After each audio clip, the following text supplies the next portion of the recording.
Hello student, कैसे हैं आप? आई होप आप सभी अच्छे होंगे। प्यारे बच्चों, आज हम करेंगे कक्षा 7 के हिंदी के पाठ 16 को। इस पाठ का नाम है नर्मदी।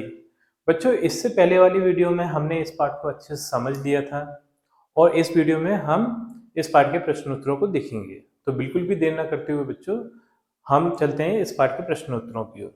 इस पाठ का जो प्रश्न क्रमांक 1 है, यानी का नंबर का, ठीक, तो ये है नर्मदी कौन थी, वह किसके साथ रहती थी।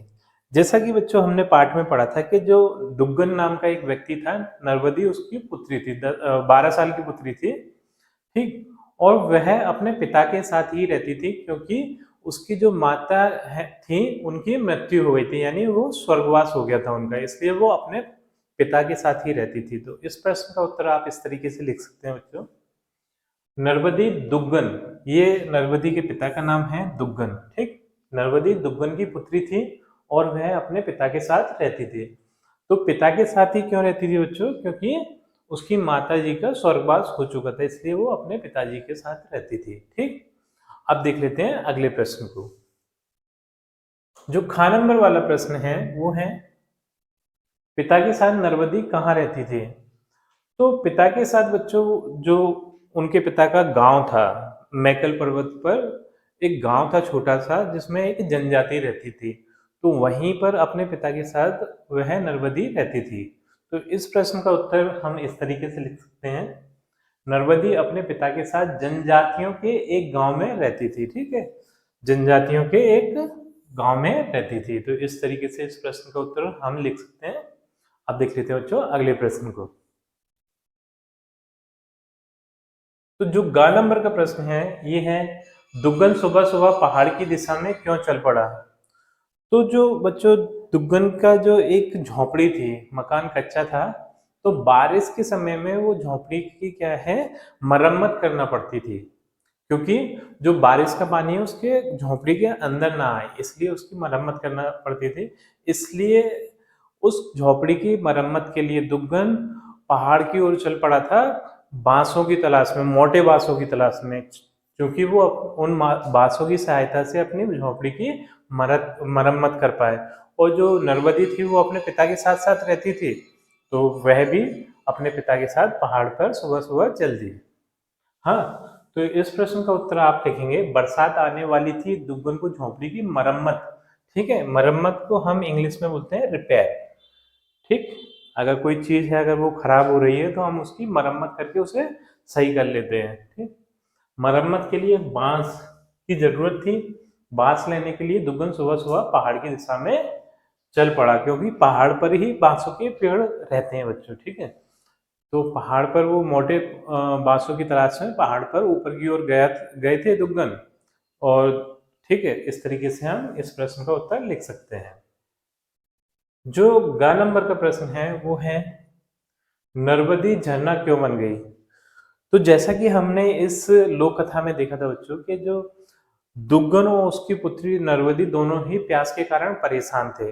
पिता अपनी पुत्र की चिंता कर रहा था और पुत्री अपने पिता की।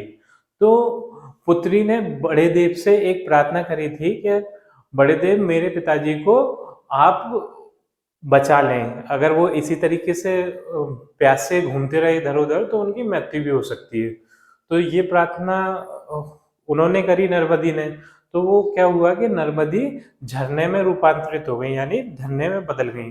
फिर उनके पिता आते हैं, पिता बोलते हैं नर्मदी नर्मदी ऐसे करके आवाज देते हैं, तो एक झरने की आवाज आ रही होती है कल कल करके। तो उस झरने में से आवाज आती है कि पिताजी, जो ये आप झरने की आवाज सुन रहे हैं वो ही मैं नर्मदी हूँ, और अब से यहाँ कोई भी जंगल में कोई प्यासा नहीं मरेगा, मतलब उसकी प्यास के कारण किसी की भी मृत्यु नहीं होगी। तो अपने पिता के प्यास बुझाने के लिए नर्मदी झरने में बदल गई थी। तो इस प्रश्न का उत्तर हम लिखेंगे बच्चों, नर्मदी अपनी प्यास के कष्ट को भूल गई, उसकी आंखों के सामने परेशान पिता का चेहरा आ गया। मतलब प्यासी तो वो भी थी, लेकिन वो अपनी प्यास की चिंता ना करते हुए अपने पिता की प्यास की चिंता कर रही थी कि मेरे पिताजी कितने प्यासे हैं, मैं तो यहाँ पेड़ के नीचे बैठी हूँ, वो इधर उधर पानी की तलाश में भटक रहे हैं, ठीक।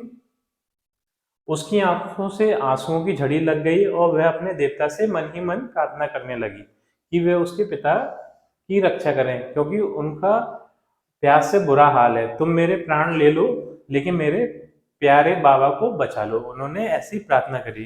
तो ऐसा माना जाता है कि उनकी प्रार्थना सुनकर जो उनके बड़े देव थे, उन्होंने नर्मदी को एक झरने का रूप दे दिया। ठीक, इसके साथ ही नर्मदी वहां से अदृश्य हो गई और झरने के रूप में वहां से प्रकट हो गई। इस तरीके से आप इस प्रश्न का उत्तर लिख सकते हैं।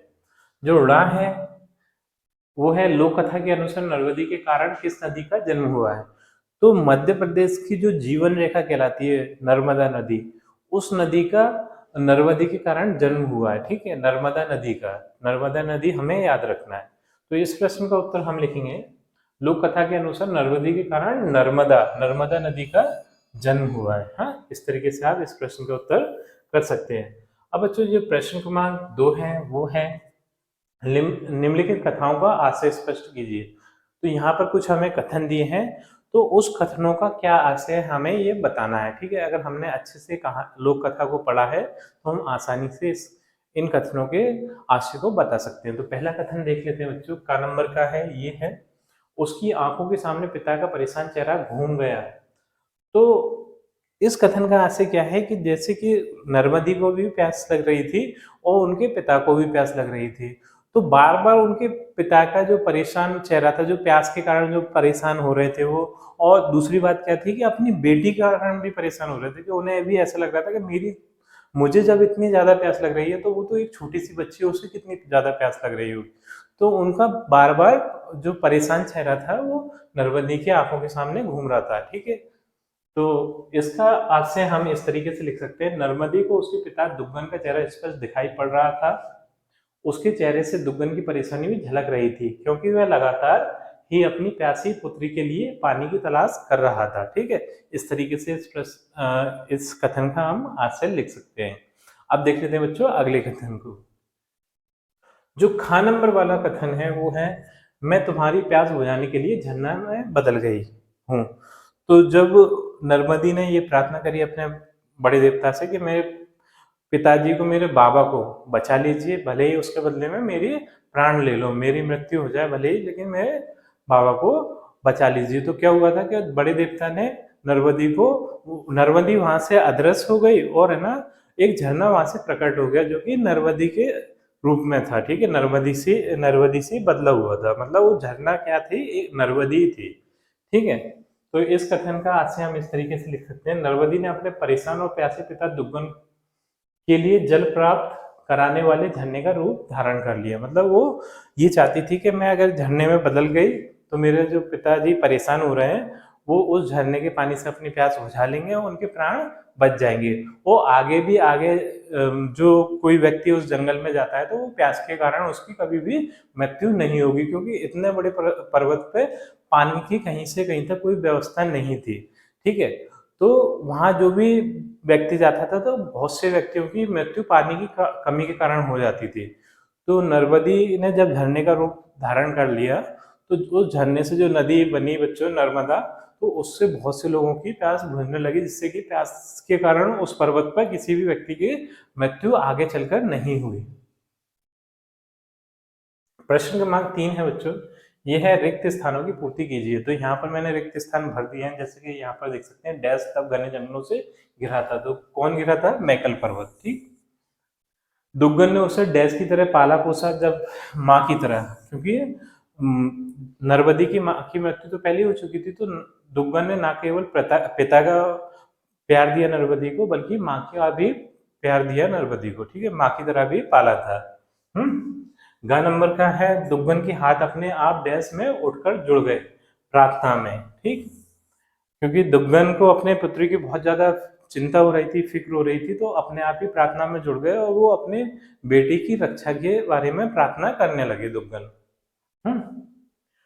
मैं तुम्हारी प्यास बुझाने के लिए डैश बन गई हूँ, तो वो झरना बन गई। ये जब नर्मदी झरना बन गई थी तो उस टाइम पे दुग्गन से कहा था कि मैं तुम्हारी प्यास बुझाने के लिए झरना बन गई हूँ। ठीक, 16 नंबर का रिक्त स्थान है, इस जंगल में अब कभी कोई आदमी डैश से अपनी जान नहीं देगा। ठीक है, तो प्यास से, क्योंकि वहां पर जो नर्मदी थी वो नर्मदा नदी के रूप धारण कर चुकी थी, यानी एक झरने का रूप धारण कर चुकी थी, और उसमें से झरने में से आवाज आई कि अब यहाँ पर कोई भी व्यक्ति प्यास के कारण अपनी जान नहीं देगा। तो इस तरीके से आप ये व्यक्ति स्थान भी कर सकते हैं बच्चों।